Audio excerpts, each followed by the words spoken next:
Keributan diduga terjadi di depan sebuah minimarket pertigaan Jalan Tukat Badung, Jalan Tukat Baritu Renon, dan Pasar Selatan pada Selasa 19 Maret dini hari. Kejadian itu pun viral di media sosial.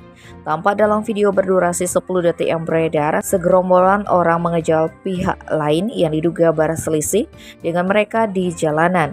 Kebetulan waktu itu kondisi di TKP tidak ada kendaraan yang melintas. Teriakan keras berupa seruan untuk melakukan kekerasan pun terdengar jelas dalam rekaman itu. Peristiwa itu tentunya membuat netizen yang melihat video tersebut menyampaikan keresahan mereka. Lantaran pada 2024, acap kali terjadi keributan yang mengganggu keamanan dan ketentraman wilayah Bali. Dikonfirmasi mengenai insiden tersebut, Kapolsek Denpasar Selatan Kompol Idayu Madikal Sari menerangkan pihaknya belum menerima laporan secara resmi. Meski begitu, kepolisian sudah melakukan pemeriksaan di seputaran TKP. Pihaknya pun mengecek rekaman CCTV, namun belum bisa mengidentifikasi siapa pihak sebagai pelaku. Begitupun pemicu dan kronologi permasalahan belum bisa diketahui. Tim Bali Express melaporkan.